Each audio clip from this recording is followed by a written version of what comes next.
9개월까지는 이 단지들보다 더 많이 올랐습니다. 실제로 9개월 정도 지났을 때는 어디보다 더 비쌌어요? 이촌보다 여기가 더 비쌌었습니다. 그러니까 3개월 됐을 때, 9개월 됐을 때, 지금 1년 6개월 지났을 때 각각의 시기에 저평가와 고평가가 갈린다라는 겁니다.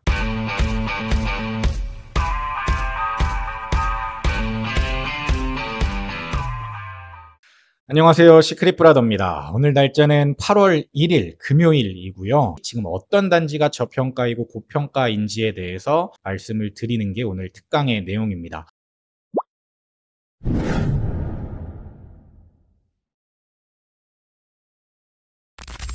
자, 이제 본격적으로 서울 수도권으로 한번 와보겠습니다. 제가 24년 1월에 이 4개 단지를 선정해가지고 트래킹을 했는데 이 4개 단지들의 입지 분석을 한번 해보고 장단점을 먼저 본 다음에 그 다음에 이 단지들을 왜 이때 설정했는지를 한번 볼게요. 자, 먼저 헬리오시티부터 먼저 보겠습니다. 보시면 여기가 이제 강남이죠. 압구정이고, 여기 이제 대치고, 그 다음에 오른쪽으로 이제 탄천 넘어오면 여기가 잠실입니다. 잠실에 엘리트 이렇게 있고요. 엘리트레 이렇게 있고, 잠실주공 5단지 있고요. 바로 여기가 이제 한강이죠. 잠실 한강공원. 그 다음에 여기 파크리오 있고, 그 다음에 유명한 올림픽파크 포레는 여기 있습니다.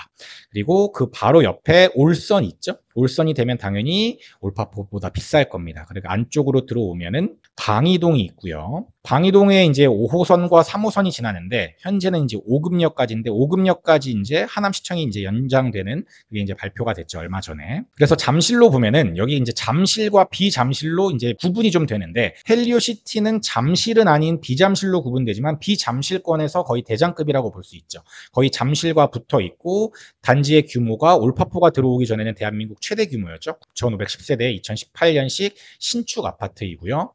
초등학교가 이제 2개 있습니다. 해누리 초등학교가 있고요.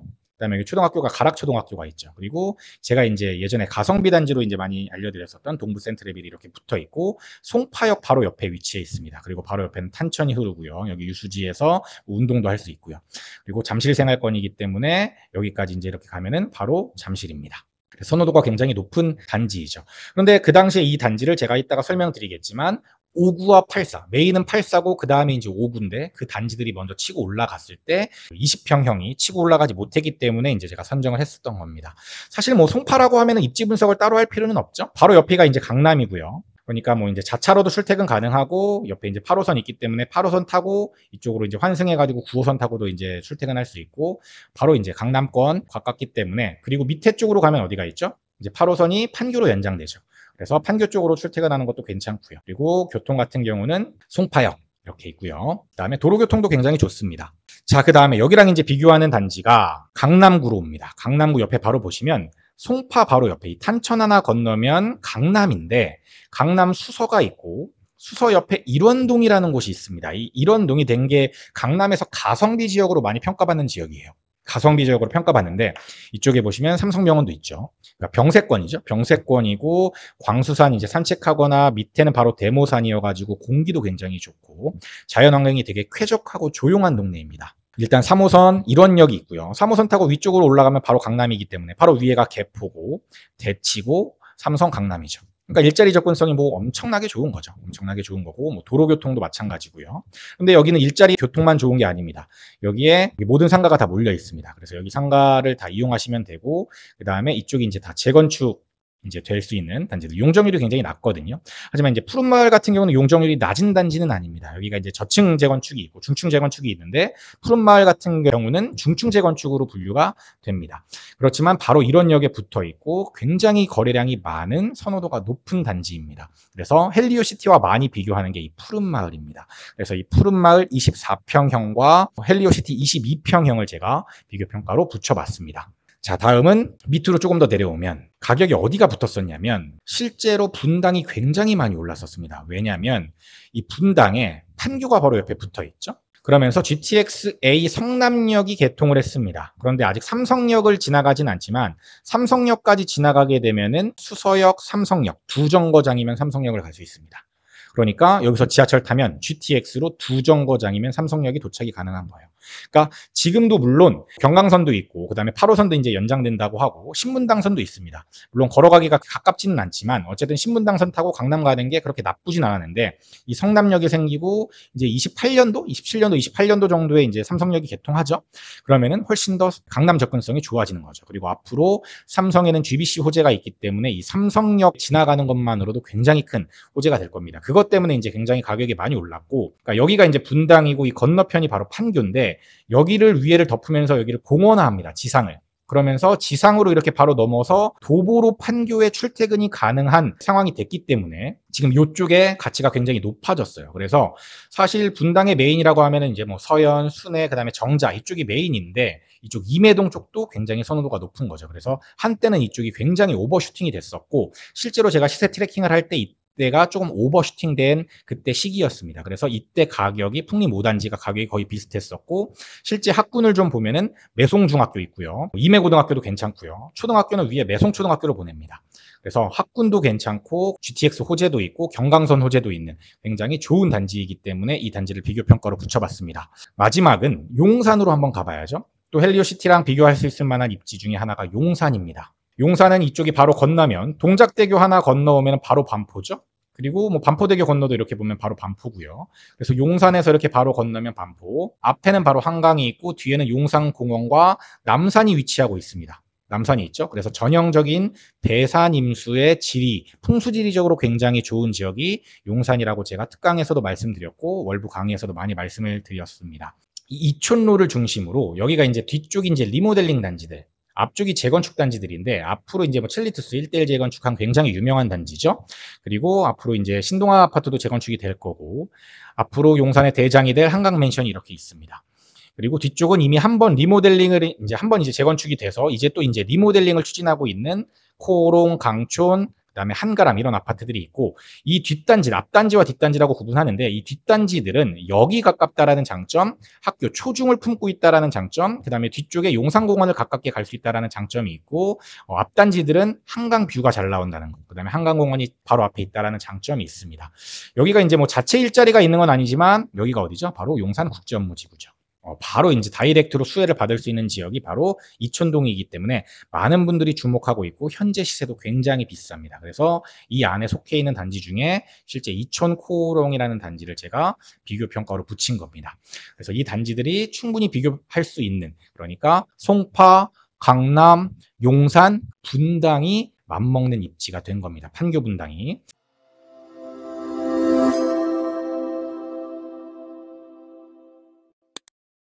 그 당시에 왜 이 단지들을 트래킹했고 실제로 가격은 어떻게 흘러왔는지를 한번 보겠습니다. 이 단지를 선정한 이유는 상단인 엘리트가 23년 초부터 급반등했습니다. 아시겠지만 23년부터 사실 22년 11월, 12월부터 움직이기 시작했는데 그때부터 엘스, 리센츠, 트리지움이 굉장히 많이 급반등했고 헬리오시티가 그걸 따라가는 분위기였습니다. 그런데 어떤 평형대부터 먼저 따라갔어요? 84와 59가 먼저 따라갔죠. 그런데 이 84와 59가 먼저 올라갈 때 이 22평형은 작다는 이유로 조금 덜 올랐습니다. 그렇기 때문에 제가 생각할 때는 저평가 구간에 있었던 거죠. 그렇기 때문에 저는 과감하게 비싼 가격임에도 불구하고 이 헬리오시티의 22평형을 이때 당시에 트래킹하기 시작한 겁니다. 그때 당시의 가격은 13억 5천이었습니다. 지금 생각해보면 굉장히 싸죠. 왜냐하면 지금은 19억 20억 정도 하니까. 제가 비교군으로 붙인 단지 어디였죠? 아까 강남구 일원동에 위치한 푸른마을입니다. 이거는 공식처럼 그냥 외워두시면 됩니다. 송파, 그러니까 잠실 말고 비잠실 쪽은 강남의 일원동 쪽이랑 비교평가를 하면 되는구나. 그리고 분당, 판교 정도의 단지들과 비교평가를 붙이면 되고 용산으로 따지면 아파트 단지들이 몰려있는 이촌동의 단지들과 비교하면 되겠구나. 이 4개 단지는 거의 비교평가의 공식 같은 지역들과 단지들입니다. 실제 시세는 거의 비슷하게 흘러갑니다. 헬리오시티 22평이 그래도 제일 싼 편인데 단지들은 다 구축이잖아요. 94년, 93년, 99년식인데 18년식의 준신축이다 보니까 앞으로도 계속해서 가격을 치고 올라갈 확률이 높습니다. 물론 가격이 너무 고평가되면 이 단지들을 좀 배제시켜야 되겠지만 현재 가격과 그다음에 미래 가치의 가격이 조금 달라질 수 있음을 여러분들이 인지를 하셔야 된다는 거고 실제로 가격이 거의 비슷하게 흘러왔습니다. 특히 이 3개 단지 같은 경우는 가격이 거의 비슷하게 흘러왔죠. 그런데 재밌는 건 이건 25평, 26평, 22평이고 당연히 분당은 급이 여기보다 낮기 때문에 평형대를 올리면 되죠. 급지의 급이 안 맞으면 평형대를 바꿔가지고 비교평가의 급을 맞추면 된다라는 겁니다. 그리고 전세가가 비슷하면 비슷할수록 더 비교평가의 가치가 올라가는 겁니다. 왜? 전세가는 실거주 가치를 반영하고 있기 때문에 이 전세가마저 비슷하게 흘러간다면 그 단지는 정말 가치가 비슷한 아파트라고 볼 수 있거든요.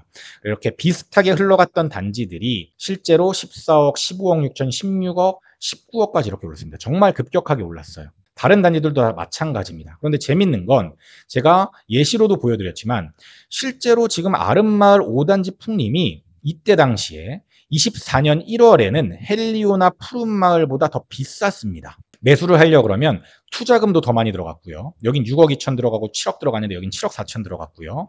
매매가도 여긴 13억 5천이었고 13억 6천이었는데 여긴 14억 1천만 원이었습니다. 그리고 실제로 9개월까지는 이 단지들보다 더 많이 올랐습니다. 그런데 여기 무섭게 쫓아오긴 했죠. 실제로 9개월 정도 지났을 때는 어디보다 더 비쌌어요? 이촌보다 여기가 더 비쌌었습니다. 그러니까 실제 이게 계속해서 엎치락 뒤치락 하면서 갔다라는 겁니다. 그러니까 3개월 됐을 때, 9개월 됐을 때, 지금 1년 6개월 지났을 때 각각의 시기에 저평가와 고평가가 갈린다라는 겁니다.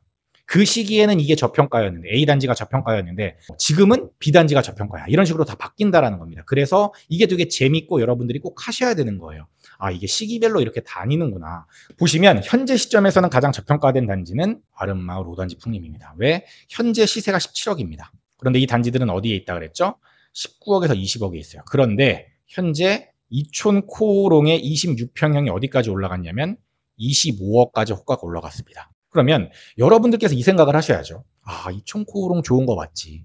지금 리모델링 추진하고 있지만 지금 뭐 한영호 조합장 붙어가지고 재건축을 하느니 막 이러고 있어. 재건축이 되면 더 시세가 오를 수 있지. 아, 미래가치 너무 좋지. 여기 뒤에 용산공원이 있고 앞에 한강공원이 있고 국제업무지구 완성되면 용산 미래가치 아주 와 끝내주지.